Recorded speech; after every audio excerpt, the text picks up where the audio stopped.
ફૈઝલ પંજાબી ધાબા. Good morning દોસ્તો. સવાર પડી આપણી ઉદયપુરની નજીક. 2-3 ધાબા બદલ્યા ત્યારે કૂવાનો મેળ આવ્યો. ઉતા ઉઠ્યા 2 ગેસ હોઈ ગયા ખેંચી લેતા. ચાલો ત્યારે રાજુભાઈને કહીએ હેડો.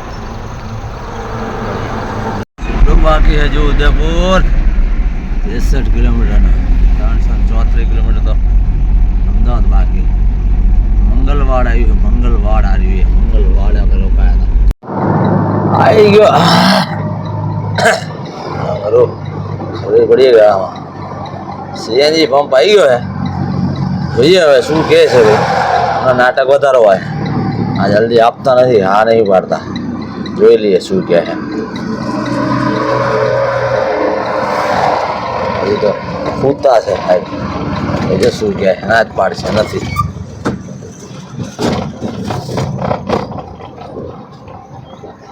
ચાલુ તો કર્યું ભાઈ, આપવાનું ચાલુ તો કર્યું ગેસ. ઉદયપુર એરપોર્ટને નજીક, ડબોક એરપોર્ટને નજીક જેવો આઈસરના ટાયર બાયર બધું નીકળી ગયું. બહુ નુકસાન છે યાર.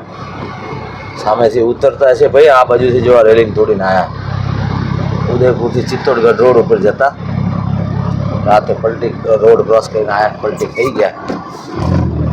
આવું બધું રહે તારે. ગાડીનું કામકાજ એવું જ છે. ક્યારે શું થાય નક્કી ના હોય. કોઈ માનવ જીવન બચી જાય બહુ કહેવાય.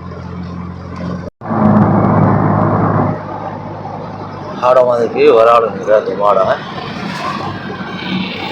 વરસાદ થયો, હાડોના ધુમાડા ચાલુ થઈ ગયા. ગોટા ગોટા ને આવી ગયું ઉદયપુર. ઢાળ ઉતરો એટલે ઉદયપુર બાયપાસ. અમદાવાદ ભીડવાડા ઉદયपुर शहर 16 क्यों पहला ब्रिज ऊपर. झीलों के नगरी उदयपुर में आपका हार्दिक स्वागत. अच्छा वरसाद केवो मस्त. ओहो ઉદયપુરના પહાડો જો કેટલા મને ગમે લાગે, સુંદર. જબરજસ્ત. બાકી ગાવડા દિવસે તો દેખાય રોડ ઉપર કાળા ગાવડા, રાતે ના દેખાય. હેરાન થાય પછી ગાડીઓ અહીંયા બેઠી એક વાઈટ કલરનો આંખલો. ચોમાસું આવ્યું એટલે બહુ ધ્યાન રાખવું. મચ્છરના હિસાબે હું રોડ ચોખ્ખો હોય ને એટલે રોડ ઉપર આવીને બેહતા હોય જાનવરો. બહુ ધ્યાન રાખવું જોઈએ. આવી ગયો ભાઈ ઉદયપુર બાયપાસનો ટોલ. પહોંચી ગયો ઉદયપુર બાયપાસ. રોડ વચ્ચો વચ્ચ અરીસામાં જો આપણે બી એક બેઠી રોડ વચ્ચે. ચોમાસામાં તો ગમે ત્યારે રોડ વચ્ચે બેહાય. દિવસે ને રાતે ઓછા હોય પણ દિવસે વધારે આવશે ગાવડે. ધ્યાન રાખવું. આમથી આમ ઓવરટેક ના કરી લેવી. આગળ વાળા કેમ કટ મારી, કંઈક કારણ હોય તો કટ માર્યું. એમ તમે ચડી ગયો ભાઈ એવું થાય ઉતાવળમાં.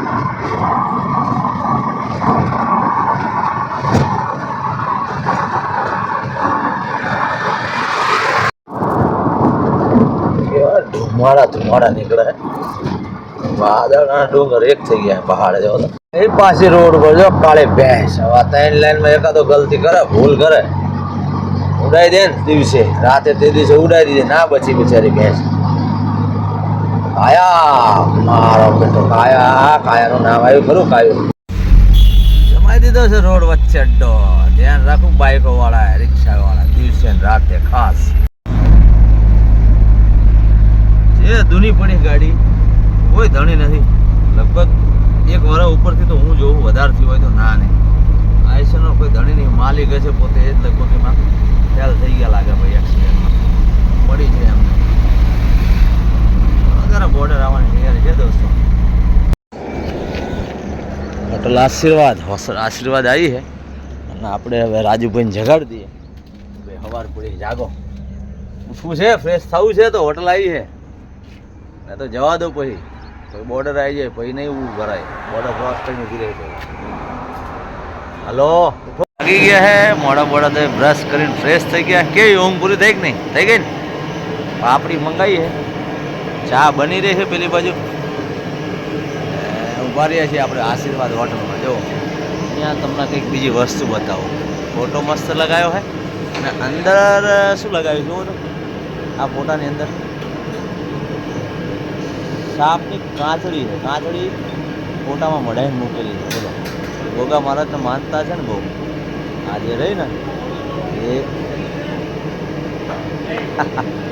નહીં દેખાય. હોટલ આશીર્વાદ. ચાલો દોસ્તો ચાય નાસ્તો કરી લીધો છે. મૂડ ફ્રેશ થઈ ગયો છે હવે.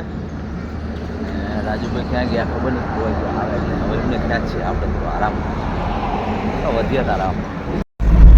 શામળાજી અમદાવાદ આવી ગયા આપણે દોસ્તો. શામળાજી બોર્ડર ક્રોસ રતનપુર ને શામળાજી શામળિયા મંદિર. ચલો ચલો ચલે હવે પહોંચીએ દોસ્તો.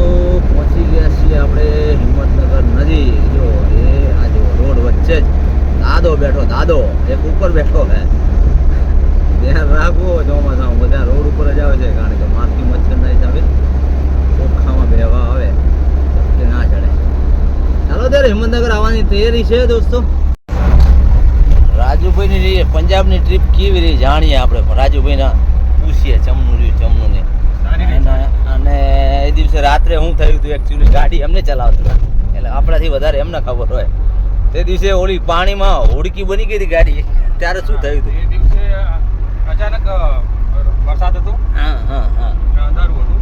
હા હા પાણી આગળ ભરેલું હતું. આપણે પુલ ઉતરતા જ. હા પુલ ઉતરતા જ સાઈડ પંચાવન સાઈડમાં ગાડી ચાલતી હતી ને અચાનક પાણીમાં ગઈ એટલે બ્રેક લાગી. પાછળથી એક ટ્રકવાળો ભાઈ આવ્યો છે. એને બ્રેક મારીને ગાળ દીધી ભાઈ. એને પાણીમાં ગાડી ગરી ગઈ એટલે ફરી જે આડી થઈ ગઈ એટલે હોય આવી આડી નદી. થઈ ગઈ હતી આખી ગાડી. હા નતર નો એ અડે. એનો વાંક નતો કઈ. આપણો વાંક નતો. સારું કોઈ ભાઈ આવતું બચી નતું ગયા ને એ ને આપણે એને તો કઈ ન થતું. હા, એની ગાડીને ઊંધી કરી નાખે. હા એની ગાડી આડી જ થઈ ગઈ હતી. એની પાછળ કોઈ ફોર વ્હીલ હોત તો શું થતું? ફોર વ્હીલ કા પછી કોઈ મોટી ગાડી આવતી હોત તો એને આપણે બધા નુકસાન વધારે થતું. બચી ગયા. એટલે આવું બધું તો થતું રહે ચાલતું રહે. નુકસાન છે. સતર્ક રહો.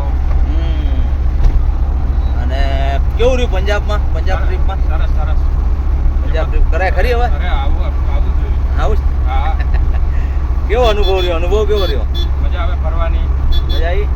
થોડા આ ટ્રીપમાં હેરાન થયા. બાકી આટલા હેરાન નથી થતા આપણે. જે હેરાન થઈ ઉજાગરા થઈ હેરાન એટલે ખેંચવાની વધારે થઈ રાત દિવસ. સમજ્યા? આરામ ના મળ્યો. ડે નાઇટ જ્યાં થયા રિટર્ન થયા ત્યાં સુધી કોઈ નાઇટમાં હા મળ્યો નો છૂટકે એક એક બે કલાકનો. બાકી મજા આવે. એટલો બધો ખાસ જોઈએ એટલો આરામ નહીં મળ્યો. એકાદ દિવસ હોટલમાં રાત બાદ રોકાણા. હા નાઈ ધોઈને ફ્રેશ થયો ને હોટલ થઈ ગયા હોત તો પછી વાંધો ના આવે. પણ તોય આપણે ડબલ હતા એટલે વાંધો ના આવ્યો. તો એકલા હોત તો ડબલ ડ્રાઈવર હતા તો એ હવાડે જેવી બેની થઈ છે તો સિંગલમાં તો શું થાય? હકીકતમાં આટલું ને દોડધામ નથી હોતું. પણ આ વખતે ખબર નહીં કઈ રીતે હતું. એટલે કન્ટિન્યુ ખેંચવા છે ડે નાઇટ. કાંઈ વાંધો નહીં. એવું તો બધું ચાલે રાખવાનું. ગાડી ઘોડાનું કામ છે. રાત દાડા ભાગમ દોડી હોય ક્યારેક આરામ હોય તો ક્યારેક ભાગવાનું હોય. નેક્સ્ટ ટ્રીપ કઈ લેવી બોલો? આવશો તમે? હા જમ્મુ કાશ્મીર જઈએ. જમ્મુ કાશ્મીર વાંધો ને તારે જતા રહીએ. હેડો તારે જમ્મુ કાશ્મીર જઈએ. ઉત્તરાખંડ હિમાચલ આવો ત્યાં જઈએ. જમ્મુ કાશ્મીર જઈએ તો કંઈક ફૂડ નું હારે લેતા જઈએ. હા તો એવું કરીએ કે હાલો ને. તમને આવડે રાંધતા? આવ તો લઈ લઈએ. તો ખર્ચો પાડી દઈએ. આપણને આવડતું નથી એટલે આપણે કરતા નથી કઈ રાંધવાનું. તો વાંધો નહીં કરીએ ત્યારે જમ્મુ કાશ્મીર ટ્રીપ. બધું સારું આવડે છે. હા બહારનો ખર્ચો બચી જાય અને મજા આવે યાર. આપણે મસ્ત બનાવીએ ખાઈએ તો મજા આવે. બહાર તો ઠીક નો છૂટકે જે મળ્યું ખાવું પડે જેવું મળે. ઓલું તો આપણે બનાવીએ ને. કેવું રહ્યું રાજુભાઈ ને પૂછો તો ચા પાણીનું નાસ્તાનું જમવાનું કેવું રહ્યું? પંજાબમાં હરિયાણામાં ચામાં બહુ હેરાન થવાય. એકદમ પાણી જેવી ચા હોય. જામન જમવામાં હેરાન થવાય. દૂધ ચાય પત્તી એક બે ચાય પત્તી નાખે, દૂધ નાખે, ગરમ કરી નાખે અને ખાંડ વધારે નાખે. એ લોકો ગરમ કરી અને તમને આપી દે. ઉકાળો ના લે. ઉકાળો લે તો બરોબર. ચા પણ વધારે હેરાન થવાય. જમવામાં પંજાબમાં જમવામાં થોડું હેરાનગતિ છે. આમ તો બહુ ખાસ નહીં પણ અમુક જગ્યાએ ટાઈમે મળે ના મળે સારી હોટલ. ટેસ્ટ ના હોય ગમે એવું હોય તો એવડે બધું નાખે ઘણું પણ તો આપણને તંદૂરી મેંદાવાળી તંદૂરી ખાઈ કબજિયાત થઈ જાય. એટલે હવે નેક્સ્ટ ટ્રીપમાં ગણતરી છે કે હારે છે ને તૈયારી કરી લઈએ. જમવાનું બનાવીએ રોડ ઉપર કે બધા લઈ જાય ને.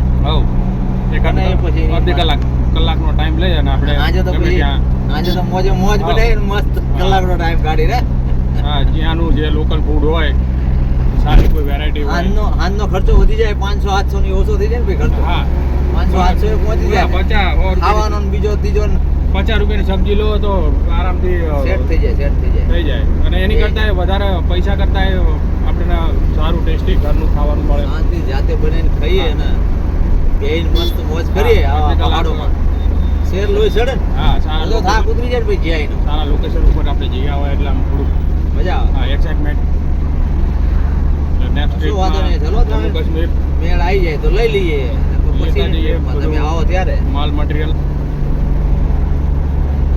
લગભગ તો શું છે આપણી ગણતરી હવે અત્યારે હરિયાણા પંજાબ જ આવશે. આપણે 6 મહિનાથી બંધ કર્યું હતું પંજાબ, આ ચાલુ કર્યું 6 મહિના પછી આપણે પંજાબમાં ગયા. હરિયાણા પંજાબ રહેશે ચાલુ પાછું. જમ્મુ કાશ્મીર હવે હિમાચલ ને ઉત્તરાખંડ ને પણ આપણી પાસે ઓછું આવે અહીંયા જઈએ હિમાચલ ઉત્તરાખંડ સારું આવે ક્યારેક ક્યારેક અમુક ગાડીઓ ચાલે 12 મહિને એક બે ફેરા આવી જાય તો જઈએ. જાય તો દર મહિને કન્ટિન્યુ ગાડીઓ જાય હે આપણને નહીં કહેતા એટલે આપણે જઈએ. જે ગાડીઓ જે રૂટમાં ચાલતી હોય એ જ જાય એવું હોય વાંધો નહીં. 3-4 કલાક બગાડી હતી જાવકમાં આવી ગયા ચિલોડા, મોટા ચિલોડા હે પુલનું કામ ચાલુ હે અને મગરમચ્છ જેવા રોડ થઈ ગયા. કમસે કમ ચાલુ તો મળી લાઈન આપણને નહીં ગઈ વખતે તો જાવકમાં તો હેરાન થઈ ગયા. બરાબર ના 3 કલાક હારા પગે હેરાન થઈ ગયા. હેલો મિત્રો એન્ડ સબસ્ક્રાઇબર ભાઈઓ, આવી ગયું છે આપણું અમદાવાદ. પહોંચી ગયા આપણે અમદાવાદ. ચાલો ત્યારે મળીએ પછી નવા વિડીયોમાં. નેક્સ્ટ ટ્રીપ હવે રાજુભાઈ કહે ત્યાં આવી ગયું છે ભાઈ. વિડીયો પૂરો કરો તારે. ચાલો બાય બાય. ચેનલ સબસ્ક્રાઇબ કરજો, શેર કરજો અને કોમેન્ટ કરજો મિત્રો. જો આ રહ્યું અંજીરનું ઝાડ છે, જો નીચે લીંબુ જેટલા પડ્યા ને કરાવી અંજીર છે. જો નીચે દેખાય પીળા પીળા, નીચે બધા દેખાય બધા અંજીર છે. બોલો મારા ઘર જોડે અંજીરનું ઝાડ મને ખબર નહીં.